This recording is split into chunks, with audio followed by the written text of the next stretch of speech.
Hello YouTube, this is Mage Power here. I'm coming to you with a introduction to Yu-Gi-Oh video. You won't be able to see my face in this because I do only have one camera, so as you can see it is currently set up here. And so this is going to be how I'm doing it. This is going to be with real cards. So forgive me, not everything is going to be the best that I can do because I did kind of have to just do some digging into the cards that I had, which I haven't exactly been digging into the most modern of cards here because I haven't played IRL in probably a year or so, given my work and as well as the current crush card situation. But I'm going to be showing you basically how to play the game with one of my favorite decks. This is Invoked Cyber Dragon, and I've already, fair warning, I've kind of stacked the deck in such a way so that I know we'll be getting a good hand, just so I can give you an example of how cards work. And if you're new to the game, I hope this video is a great way just to show you how to play the game, and as well as a little bit of an insight into this deck, but that's not really why I'm showing it. I'm showing it because I think you can get a pretty good example of a lot of the different ways to play this game with this particular deck. So anyways, getting into it, to start the game, you have your deck zone. If you're right-handed, typically you put your deck in the farthest right bottom zone, which is right here. You put your extra deck right here in the bottom left zone. If you are left-handed, it is acceptable to switch these so that way you're drawing from over here and not over here. I know some people who are left-handed do that. I know other people like to switch their decks and put their decks up here. It's really preference, but standard traditional play, the deck goes here, the extra deck goes here. Beyond that, these 5 zones here at the bottom are your spell and trap card zones. That this is where spell and trap card zones, sorry, these are where spell and traps are played, and you have your monster zones here, these 5 spaces above them. You play your monsters there. And then you have these 2 zones here. I know they look half cut off, but that is because they are extra monster zones and you share them with your opponent. A lot of people like to indicate the center of the field with a field center like this one. So this is a field center I had easily on hand. This is from Stay Classy. It is a metal field center. So shout out to Stay Classy. This is not sponsored, but I do enjoy your product. It's a metal field zone, so you can actually hear it clink. That nice clink sound. But anyways, it does go right in the center if you are using one. Forgive the wire there. I'm using my camera set up here at my desk where I stream. By the way, twitch.tv/magepower if you want to catch me live one day. But continuing on, so that is where we traditionally put the field center. It is not required to have one, but you can obviously show off and look cool with a cool looking field center. Anyways, to start the turn, every player, when you start the duel, you draw 5 cards. So 1, 2, 3, 4, 5.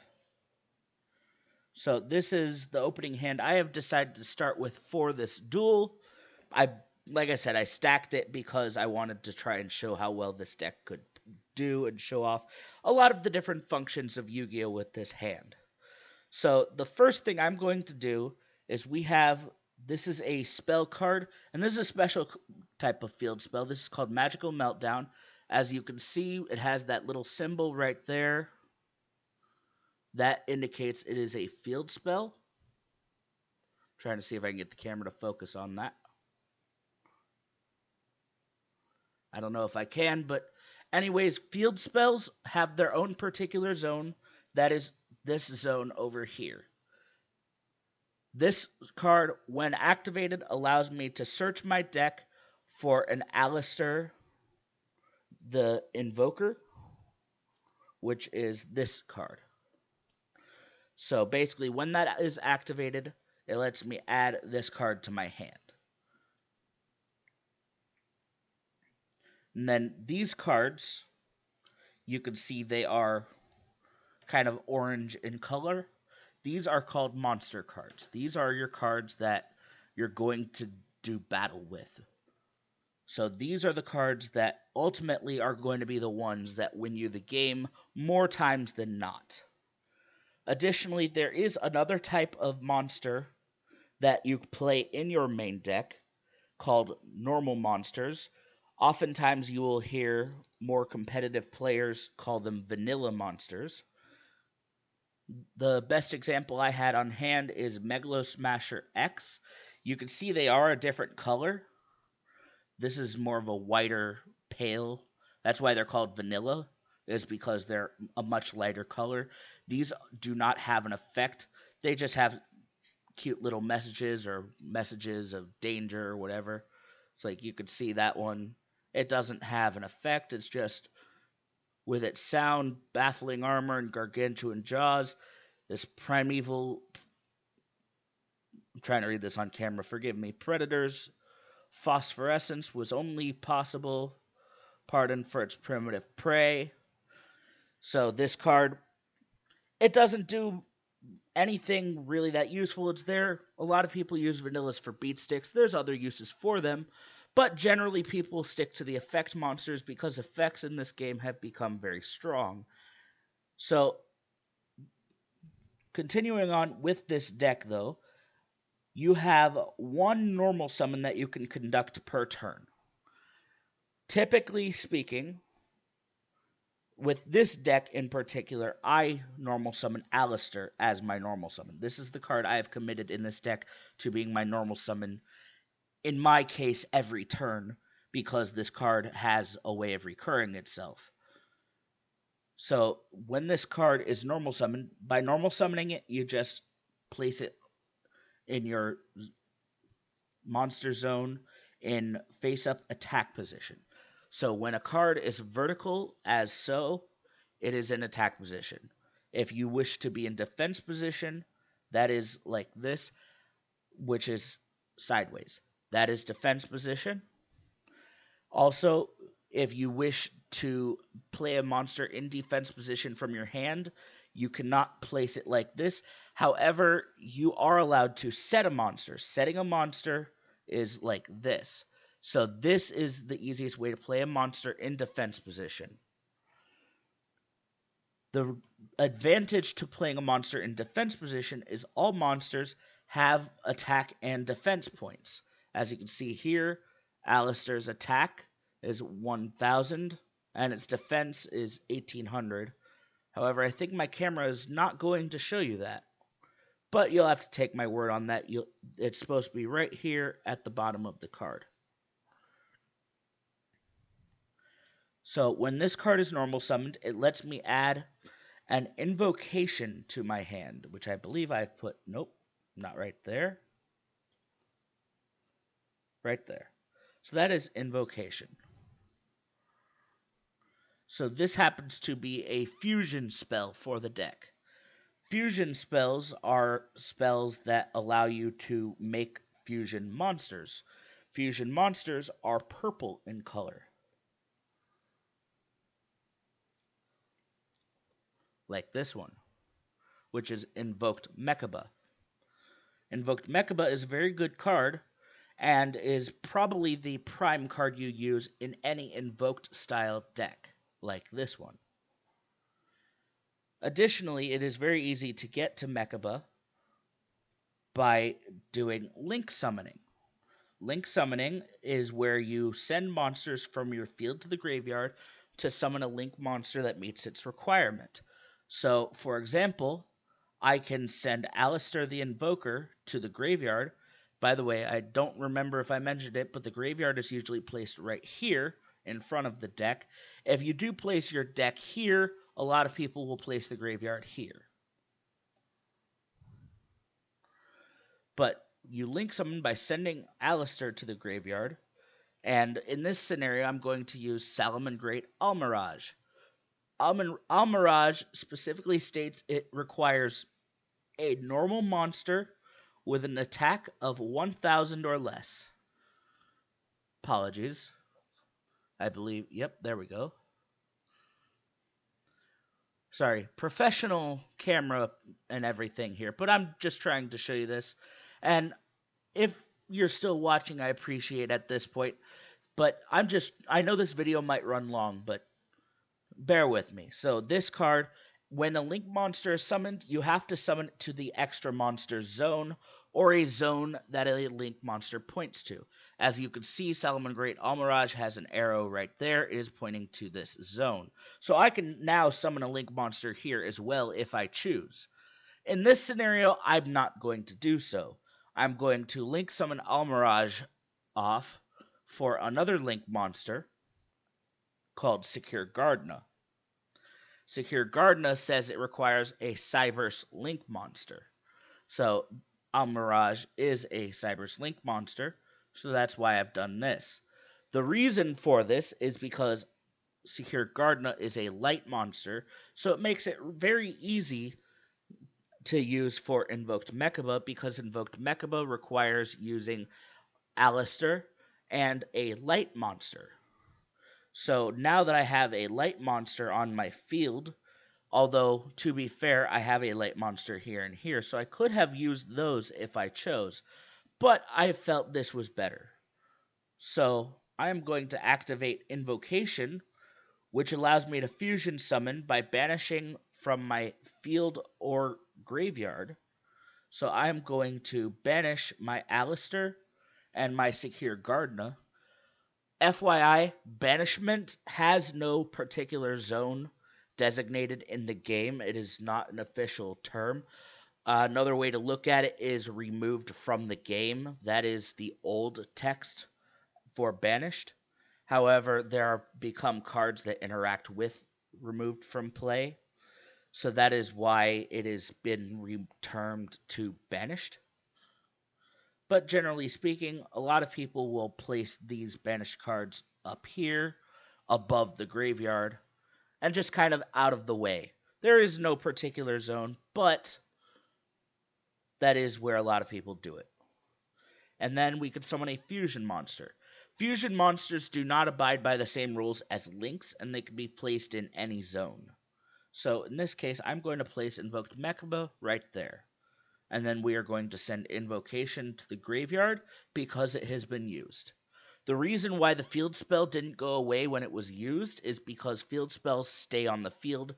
They essentially think about them as changing the entire field of play. They are the new field that everything is being played on. And then Invocation has another effect. This is why I can recur Alistair over and over, as I mentioned earlier. Invocation allows me to add a banished Alistair to my hand to return Invocation itself back into my deck. So I'm just going to place it at the bottom for now. Obviously, anytime you go into your deck for any reason, the deck is supposed to be shuffled. Then from here, I can then use Cyber Dragon Noxter. This is a card that allows me to special summon itself by discarding a monster. So I can discard Cyber Dragon to summon it. And then when this card is summoned, I can target a Cyber Dragon in my graveyard and summon it. More specifically, it requires a monster with 2100 attack or defense, which is a Cyber Dragon. So it is also worth mentioning Invoked Mechaba also has 2100 defense. That is why I played it in this deck. But again, I'm here to tell you how to play the game, not how to play this deck. Although I am showing you how to play this deck as well in this video. From here, we have a monster with 500 attack or less that is a machine. So we can activate Machine Duplication. Cyber Dragon Noxter on the field becomes Cyber Dragon. So Machine Dupe will allow us to summon 2 Cyber Dragons from our deck. So we can summon 2 Cyber Dragons. And again, because this is a spell, it has now been used. It is going to go to our graveyard. And to play any spell, as you saw, all you do is to just place it face up in your spell and trap zone. The different thing about traps, however, is traps, well, quite literally are traps. It's a trap. You have to set them face down in your spell and trap zone, and they have to be set for a full turn before they can be used.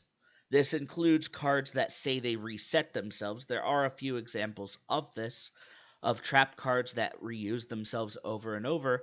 However, every time they get set, though, you still have to wait another turn before using them. So if I were to set this card face down, I can then activate it on my opponent's turn and gain its effect. Its effect is not all that relevant here because I do not have an opponent to interact with. However, this card would allow me to banish Cyber Dragons to destroy my opponent's cards.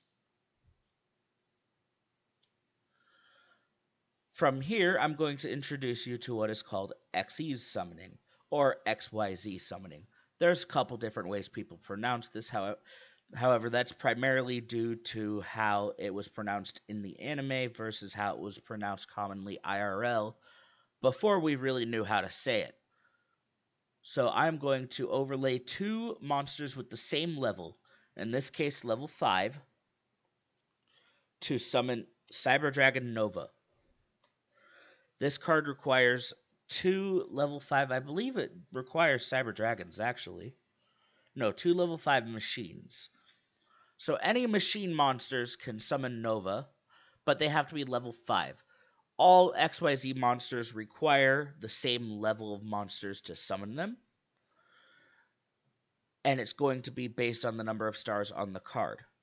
The way you tell a level on a card is by the stars on it. So in this case, you see there are 5 stars here on Cyber Dragon. And apologies, this is a German copy of the card, so it does say Cyber Drache, but it is dragon in English.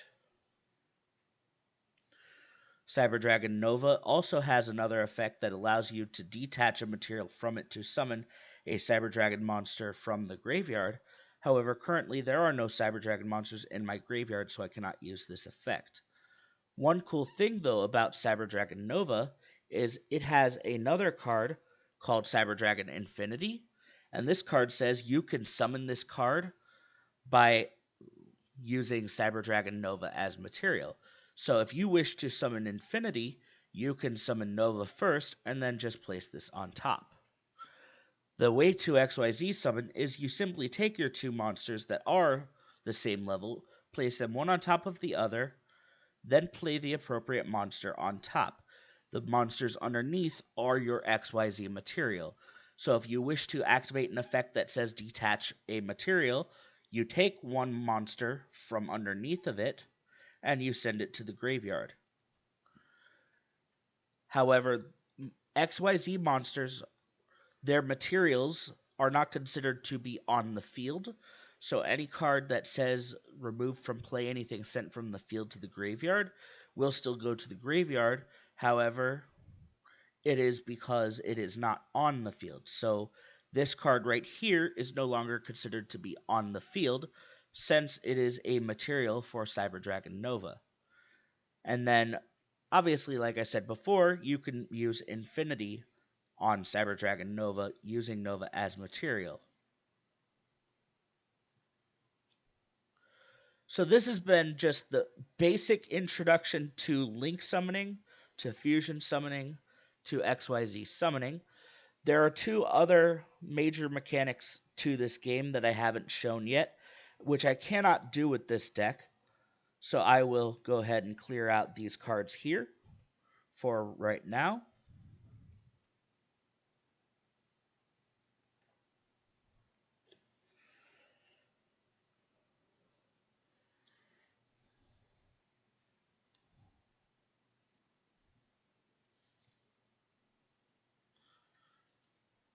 And the two things that you need to know as well are Synchro Summoning and Pendulum Summoning.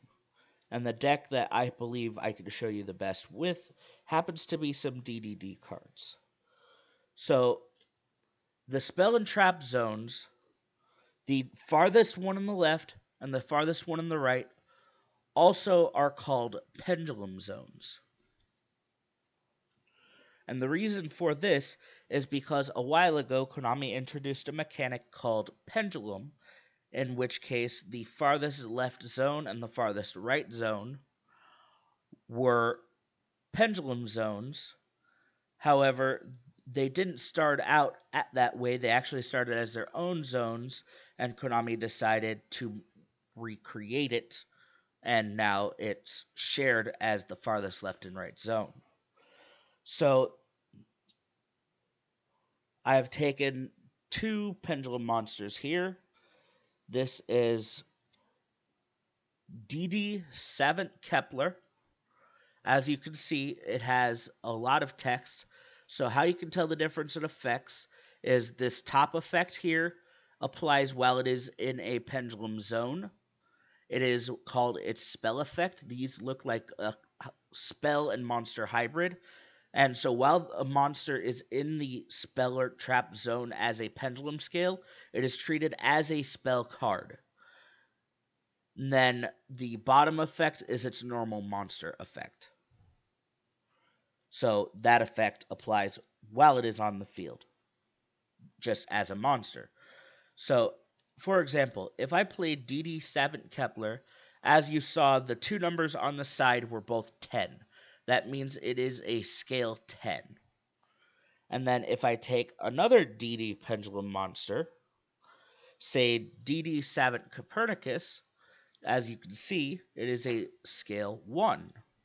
So if I were to play that here, I now have a scale that goes from 1 to 10. Beyond that, because I now control scales from 1 to 10, it allows me to summon monsters from my hand whose levels are between 1 and 10, not counting 1 or 10. So I can summon monsters from my hand as a pendulum summon from levels 2 to 9. However, you can only pendulum summon once per turn. So if I wanted to pendulum summon, I would declare that I am pendulum summoning, and I would just place the monsters on my field. So, for example, I can say pendulum summon, and I can summon these two cards, because they are both between the levels 1 and 10. All you have to do, like I said earlier, is count the stars to be sure. And then I can take another card called Didi Lamia, for example. This is a tuner. As you can see, it says Fiend Tuner Effect. Any card that is a tuner is what you need to perform a synchro summon. So the best case that I have here, I believe I actually need a different card for this. Forgive me, give me just 1 second.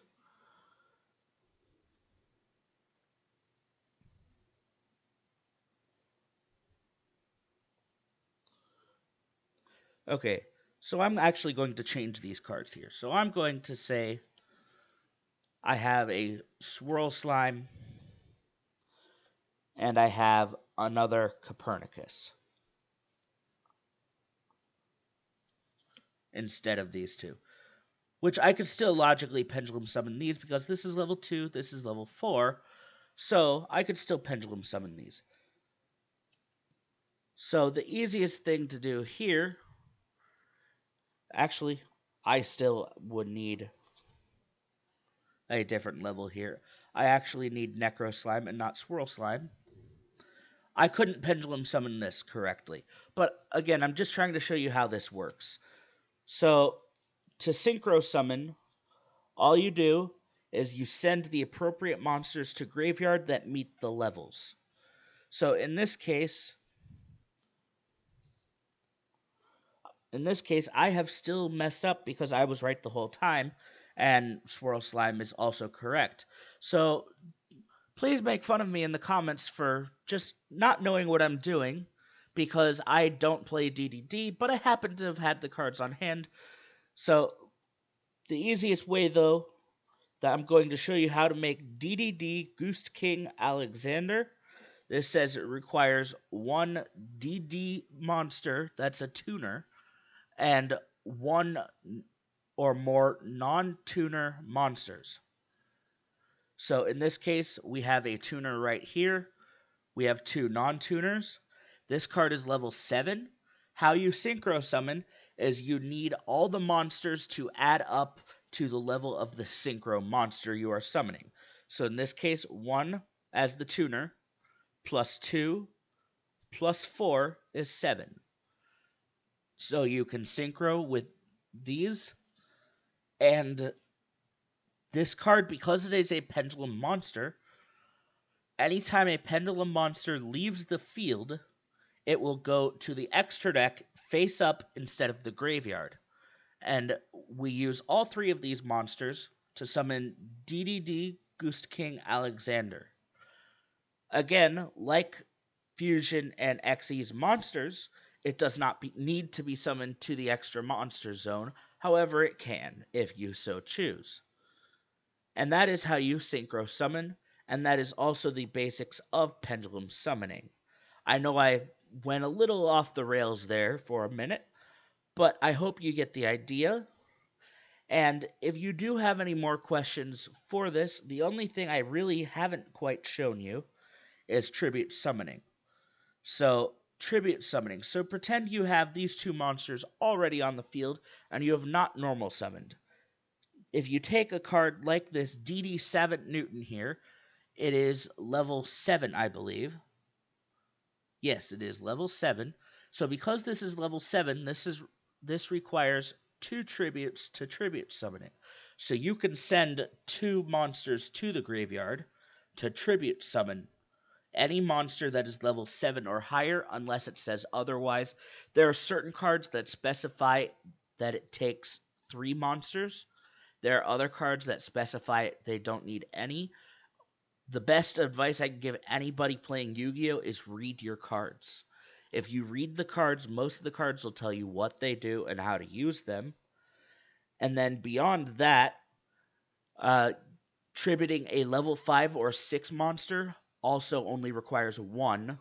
And then to summon any monster that is level 4 or lower by normal summon does not require a tribute summon. And just as a reminder, a normal summon and a tribute summon are the same thing, and you can only conduct one normal summon per turn. Therefore, you can only conduct one tribute summon per turn.